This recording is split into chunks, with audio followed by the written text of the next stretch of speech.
হ্যাঁ, আসসালামু আলাইকুম বন্ধুরা, কে কেমন আছো? যে যেখানে আছো সবাইকে সালাম জানি। শুরু করছি আজকের লিসন। আশা করছি আজকের লিসনটি তোমাদের অনেক কিছু শিক্ষা দিবে এবং তোমরা জানতে পারবে যদি আগ্রহ থাকে। তো আমরা আসলে আজকে আমরা একটা কিছু পড়ব যে জিনিসটা তোমাদের খুব কাজে লাগে। তো আমরা সেটা কি জিনিস? আমরা যদি সেন্টেন্স নিয়ে ভাবি, সেন্টেন্স, তাহলে আমরা এই যে সেন্টেন্স অনেকভাবে ভাগ করা যায়, তাই না? এই সেন্টেন্সকে যদি আমরা ভাগ করি তাহলে আমরা দেখতে পারবো কি কি পাই। গঠন ভেদে সেন্টেন্স আসলে তিন প্রকার। একটা হচ্ছে সিম্পল, একটা হচ্ছে কি বলবো আমরা সিম্পল সেন্টেন্স, আর একটা যদি বলি কমপ্লেক্স।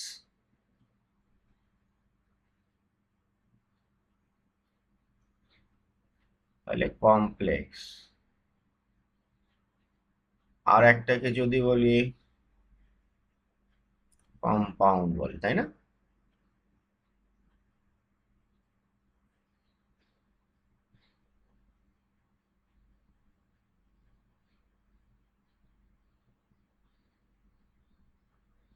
ইউ এন ডি, তাহলে কম্পাউন্ড সেন্টেন্স। তো এখন আমরা আসলে কাউকে যদি দেখি যে আসলে চিহ্ন দেখি, একজন লোক যদি আসলে টুপি পরে তো আমরা বলতে পারি সে মুসলমান।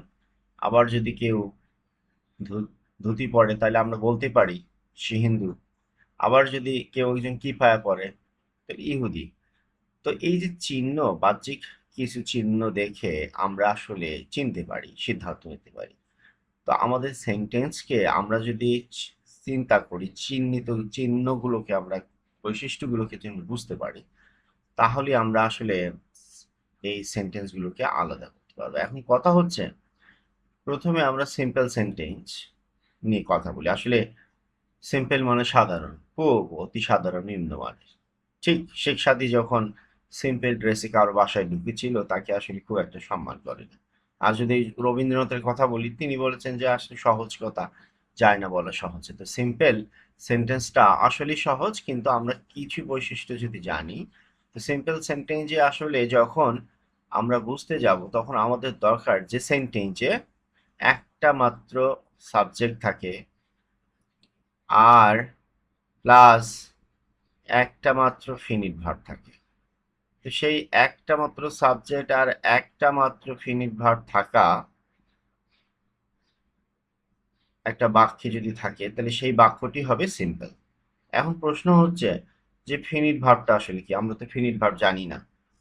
তো ফিনিট ভার্বটা হচ্ছে যে সাবজেক্ট পরিবর্তনের সাথে সাথে যদি, এই যে সাবজেক্ট, একটা বাক্যের সাবজেক্ট পরিবর্তনের সাথে সাথে যদি, হ্যাঁ, ভার্ব তার অবস্থান পরিবর্তন করে, অর্থাৎ ভার্ব আর সাবজেক্ট যদি সাড়া দেয় একটা বাক্যে বারবার, তাহলে সেই বাক্যটা সিম্পল। যেমন তাহলে একটা বাক্য যদি আমরা লিখি তাহলে আমার ক্লিয়ার হয়ে যাবে।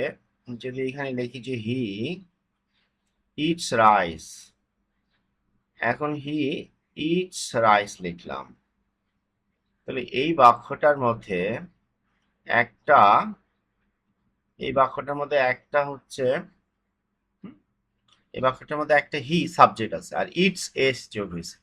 আবার এটাকে যদি চিন্তা করি, দে ইট লিখি, তাহলে আমরা বুঝতে পারবো যে আবার ভার্বটা চেঞ্জ হয়ে যাচ্ছে এবং কাকতালীয়ভাবে এই বাক্যের মধ্যে মাত্র একটা ভার্বের অবস্থান, তাইলে না, এটা রাইস। তাহলে কি আমরা বুঝতে পারতেছি যে একটা বাক্যের মধ্যে যখন একটা সাবজেক্ট আর একটা ভার্ব থাকে এবং সাবজেক্ট পরিবর্তনের সাথে সাথে যে ভার্বটি পরিবর্তন হয়, তাহলে এইটা হচ্ছে ফিনিট ভার্ব। আর যদি এরকম একটা বাক্য যুক্ত করে দেই, it's rise to be strong to live, to live, তাহলে এই বাক্যটাও, এখানে বাক্য একটা ভার্ব আছে, কিন্তু এই ভার্বটা সাবজেক্ট অনুযায়ী কোনো সাড়া দেয় না। ঠিক এখানেও আমরা এটা লিখতে পারি, দে ইট রাইস টু লিভ। তার মানে এই ভার্বটা কখনো রেসপন্স দেয় না, সাবজেক্ট পরিবর্তন আসে বা যায়, সাবজেক্ট কোথায় গেল, পরিবর্তন হলে কিনা এতে যায় আসে না। তাহলে এইটাকে আমরা নন ফিনিট বলবো। কি বলবো? এটাকে আমরা নন ফিনিট বলবো। তাহলে নন ফিনিট থাকতেই পারে, না থাকতে পারে, তাতে তো আমাদের যায় আসে না। কিন্তু আমাদের শর্ত হচ্ছে যে একটা বাক্যের মধ্যে অবশ্যই একটা সাবজেক্ট এবং একটা ফিনিট ভার্ব থাকতে হবে। তাহলে যদি কোনো বাক্যের মধ্যে একটা সাবজেক্টে ফিনিট ভার্ব থাকে, তাহলে কিন্তু আমরা বুঝতে পারবো যে সেই বাক্যটি সিম্পল হবে। এখন আমরা আরো একটু উদাহরণ দেই। আমরা যদি আরেকটু উদাহরণ দেই, দেখি, আমরা আরেকটু উদাহরণ দেই, সরাই নেই। তাহলে এই বাক্যটার মধ্যে এখন আমরা যদি দেখছি যে, আচ্ছা, এখন আমরা বুঝলাম যে একটা সিম্পল সেন্টেন্সের মধ্যে যদি একটা সাবজেক্টের ফিনিট ভার্ব থাকে, তাহলে সেটি হচ্ছে কি হয়? সিম্পল। কিন্তু একটা বাক্যের মধ্যে যদি দুইয়ের অধিক এই ফিনিট ভার্ব থাকে, তাহলে সেটি সিম্পল না, সেটি হয় কমপ্লেক্স অথবা কম্পাউন্ড হয়।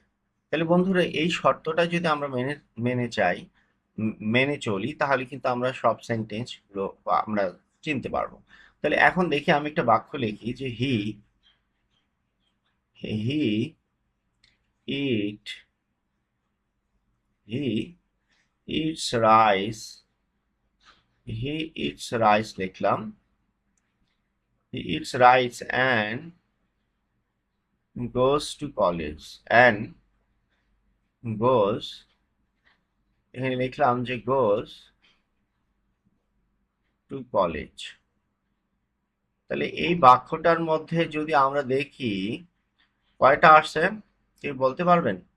যে এখানে দেয়া আছে ইটস একটা আছে, এখানে গোজ একটা আছে, দুইটাই কিন্তু সাবজেক্টের কারণে পরিবর্তন হচ্ছে। তার মানে এখানে দুইটা ফিনিট ভার্ব আছে, দুইটা ফিনিট ভার্ব। তাহলে দুইটা ফিনিট ভার্ব হলে সেটা যাই হোক সিম্পল হবে না। কি হবে না? সিম্পল হবে না।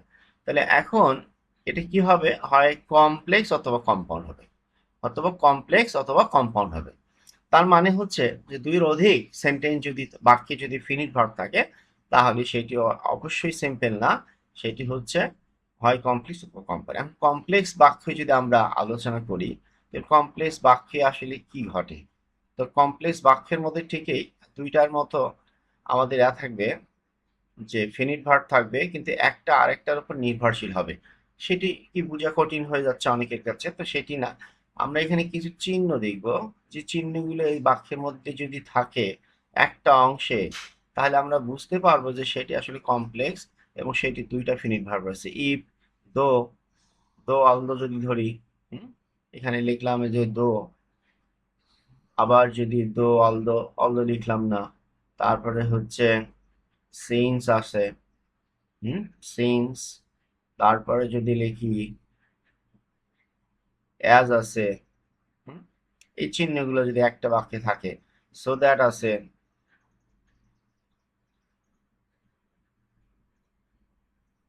তারপরে রিলেটিভ প্রোনাউন হিসাবে যদি বাক্যের মাঝে হু, হুইস, দ্যাট থাকে, হুম, হুইস দ্যাট, তো এই জাতীয় সেন, এই জাতীয়, তারপরে হচ্ছে অ্যাজ ইফ থাকলো, ঠিক আছে। এরকম চিহ্নগুলো যখন একটা বাক্যের মধ্যে থাকবে, তখন আমাদের আর বুঝতে কোনো অসুবিধা নেই যে এই বাক্য আর যাই হোক, এই বাক্য কিন্তু আসলে সিম্পল না। তাহলে বন্ধুরা, আমাদের এই কথা অত বেশি রং চঙের দেওয়ার কিছু নেই। খালি যদি আমরা দেখি যে আমাদের আসলে, যে আমরা দেখি যে আমাদের কি আছে, তাহলে এটা আমরা দেখতে পারলাম, ঠিক আছে। তো আমরা একটু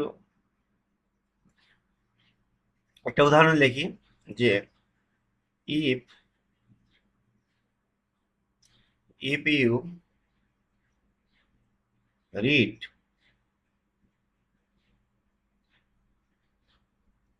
ইফ ইউ রিড ওয়েল,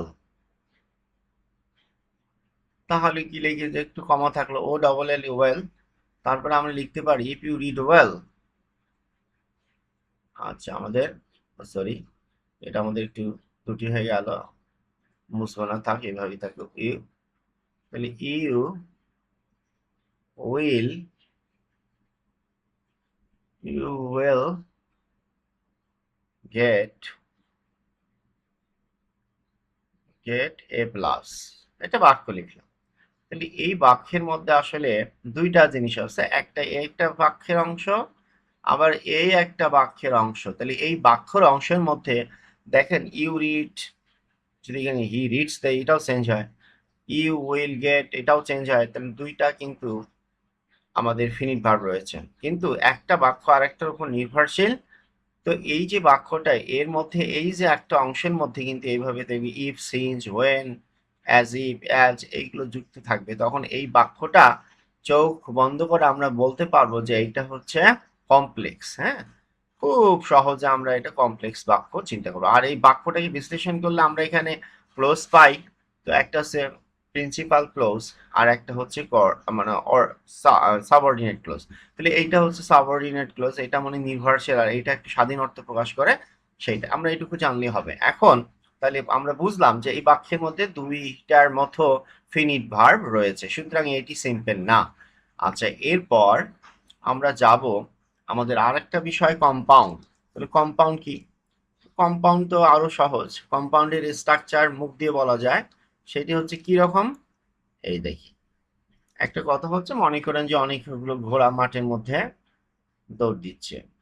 এখন প্রশ্ন হচ্ছে, আপনার এই ঘোড়া, হুম, অনেকগুলো ঘোড়া, তো আপনাকে এখন বলা হলো যে আপনি যদি কখনো এই যে ঘোড়ার একটার উপর লাফ দিয়ে উঠতে পারেন, তাহলে এই ঘোড়াটা আপনার। এখন অনেক ছেলে চেষ্টা করলো কিন্তু কেউ জানে না, কিন্তু একটা ছেলে খুব চালাক, সে 2 তলার উপর থেকে একটা ছুটন্ত ঘোড়ার উপর উঠে বসলো এবং ঘোড়াটা তার হয়ে গেল। ঠিক একই কারণে আমরা যদি একটা বাক্যের মধ্যে এই যে ঘোড়ার মতো উপর থাকিয়া যদি অ্যান্ড, তারপরে হচ্ছে অর, তারপরে হচ্ছে বাট জায়গা মতো বসাই দিতে পারি, হ্যাঁ, জায়গা মতো বসাই দিতে আমার খুব কষ্ট লাগে না, তাহলে আমরা বুঝবো যে এটা হচ্ছে কম্পাউন্ড বাক্য।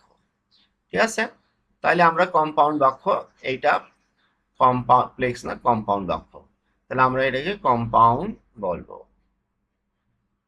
কম্পাউন্ড বাক্য বললাম। তাহলে এখন আমরা যদি একটা সেন্টেন্স দেখি, এখানেও বরাবর দুইটাই কিন্তু, একটা তো নয়, যেহেতু অ্যান্ড অর বাট বসবে, যেমন হি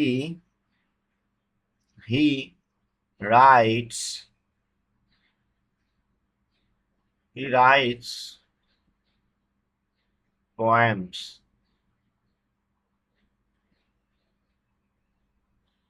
অ্যান্ড অ্যান্ড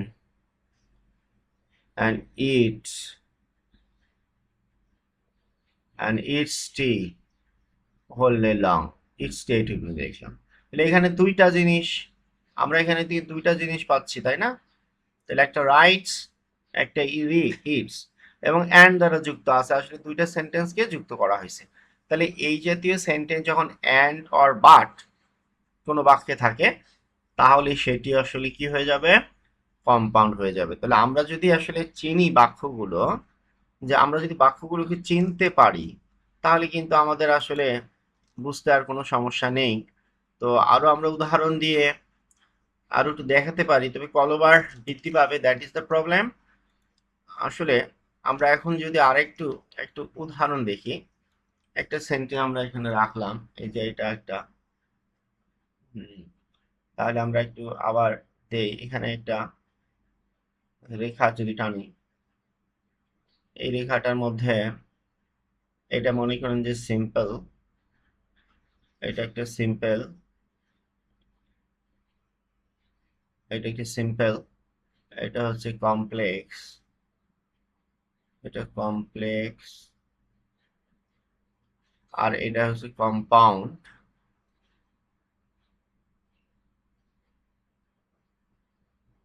এটা যদি একটি কম্পাউন্ড দেই, তাহলে একটা সেন্টেন্স কিভাবে লিখবো?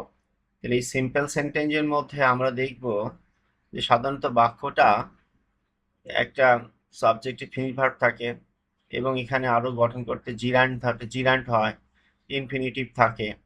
তো জিরান্ট, তারপরে ইনফিনিটিভ, এই জাতীয় শব্দগুলোকে সাহায্য নিয়ে হুম এই জাতীয় শব্দ মানে গ্রামাটিক্যাল টেকনিকগুলোকে সাহায্য নিয়ে সেন্টেন্স তৈরি করে। যেমন saying is to see is believes, যেমন to see is to believe, is to believe. এখন এটাও একটা কিন্তু সিম্পল সেন্টেন্স, কারণ এখানে প্রথম অংশটা সাবজেক্ট হিসেবে ইউজ হচ্ছে, অবজেক্ট হিসেবে আর ইজ দ্য মেইন ভার্ব। ঠিক, তার মানে আইএনজি যুক্ত কোনো অংশ থাকলে সিম্পল হওয়ার সম্ভাবনা। আর কমপ্লেক্সে তো ওই চিহ্নগুলো থাকবে, তো when, hmm when he came here, when he came, I stood up, I stood up, I stood up। ঠিক একই কারণে আমরা যদি বলি হি কেম,